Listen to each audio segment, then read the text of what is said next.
And every year on the date of the accident it runs again, as a warning to others, plunging into the gap, shrieking like a lost soul. Percy, what are you talking about? The ghost train. Driver saw it last night. Where? Asked Thomas and Toby together. He didn't say, but it must have been on our line. He says ghost trains run as a warning to others. Oh, he went on, it makes my wheels wobble to think of it. Pooh, said Thomas. You're just a silly little engine, Percy. I'm not scared.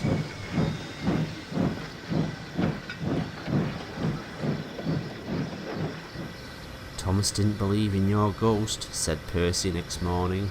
His driver laughed. Neither do I. It was a pretend ghost on television. Percy was disappointed, but he was too busy all day with his stone trucks to think about ghosts. That evening he came back light engine from the harbour. He liked running at night. He coasted along without effort. The rails hummed and signal lights changed to green at his approach. He always knew where he was, even in the dark. Crow's Farm Crossing, he chanted happily. We shan't be long now. Sam had forgotten that Mr. Crow wanted a load of lime taken to 40-acre field. When he remembered, it was already dark. He drove in a hurry, bumped over the crossing, and sank his cart's front wheels in mud at the field gate. The horse tried hard, but couldn't move it. The cart's tail still fouled the railway. Sam gave it up. He unharnessed the horse and rode back to the farm for help. There's still time, he told himself. The next train isn't due for an hour. But he reckoned without Percy.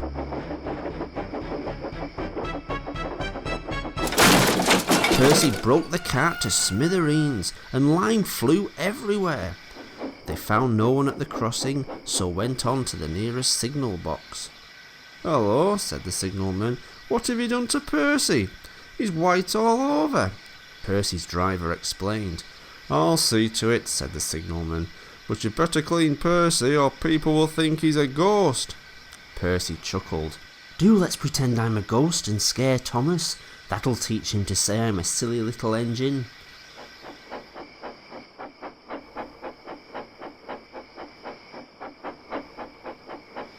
On their way they met Toby, who promised to help.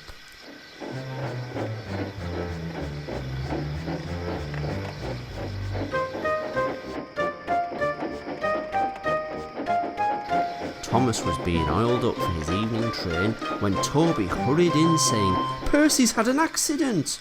Poor engine, said Thomas. Botheration! That means I'll be late. They cleared the line for you, Toby went on, but there's something worse. Out with it, Toby, Thomas interrupted. I can't wait all evening. I've just seen something, said Toby in a shaky voice. It looked like Percy's ghost.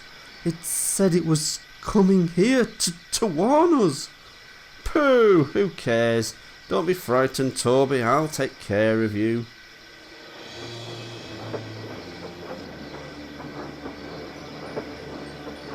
Percy approached the shed quietly.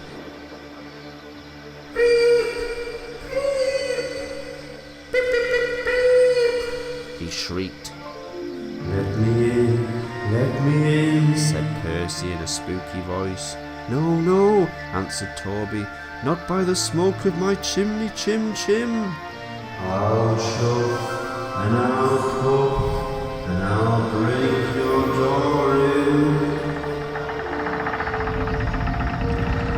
Oh dear, exclaimed Thomas, it's getting late. I'd no idea. I must find Annie and Clarabelle. He hurried out the other way. Percy was none the worse for his adventure. He was soon cleaned, but Thomas never returned. Next morning, Toby asked him where he'd been. Ah, well, said Thomas, I knew you'd be sad about Percy, and I didn't like to, intrude. I slept in the goods shed and... Oh, he went on hurriedly. Sorry, can't stop. Got to see a coach about a train. And he shot off like a jackrabbit. Percy rolled up alongside. "Well, well, well," he exclaimed. "What do you know about that?" "Anyone would think," chuckled Toby, "that our Thomas had just seen a ghost."